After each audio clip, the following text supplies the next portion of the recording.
Sabe, existe um fenômeno muito silencioso acontecendo nas salas de aula, muitas vezes bem debaixo do nosso nariz. É sobre aqueles alunos superdotados, sabe, cheios de vida, de curiosidade, que de repente parece que começam a perder o brilho. Hoje, a gente vai tentar entender essa jornada. Então, a grande questão é essa.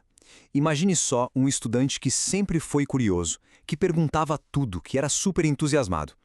E aí, aos poucos, ou talvez nem tão aos poucos assim, essa luz começa a diminuir. O que está acontecendo de verdade por trás dessa mudança?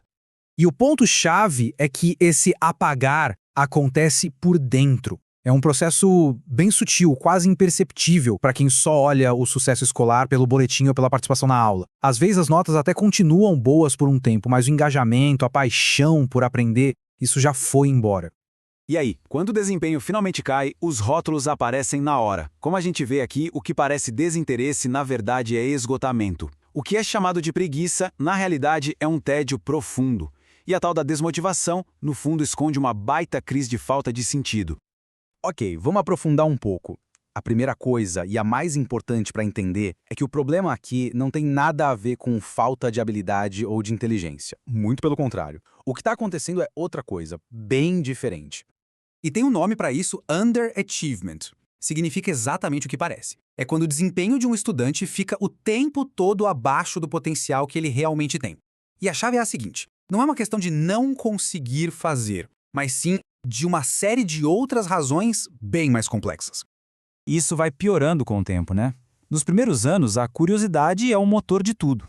Mas aí, com o passar dos anos na escola, o conteúdo começa a ficar raso, repetitivo. Chegando na adolescência, a situação piora de vez com a rigidez do currículo, a pressão das provas e a perda de quase todo o espaço para pensar por conta própria. Essa citação aqui resume a experiência de um jeito perfeito.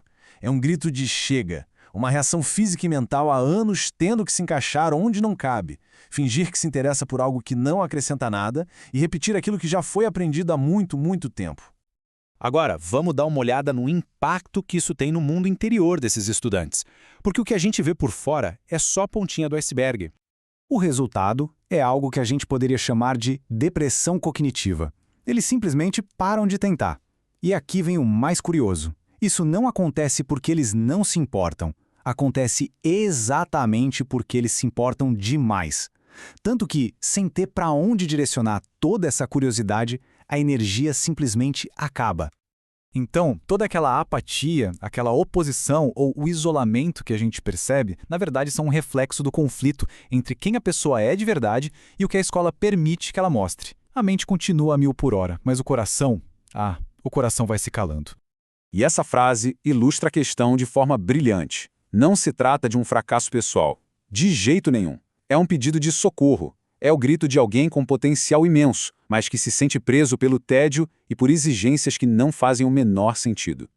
Mas olha, a boa notícia é que ainda há tempo. Mesmo na adolescência, é totalmente possível resgatar essa chama. Vamos ver como. O primeiro passo, e o mais urgente de todos, é este: intervir assim que alguém percebe que tem algo errado.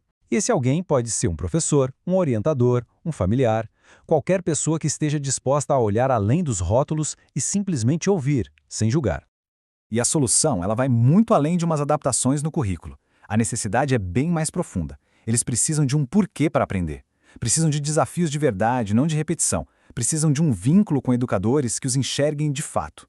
E, acima de tudo, precisam de um ambiente que valorize as perguntas deles e que dê a liberdade para criar, para experimentar e, sim, até para errar. No fim das contas, a solução é criar um ambiente onde esses alunos sintam que podem ser eles mesmos, autênticos, que eles não precisam diminuir a própria luz só para caber num sistema que muitas vezes não foi feito para eles. Porque a desistência de si mesmo é o estágio final e o mais trágico de todo esse processo.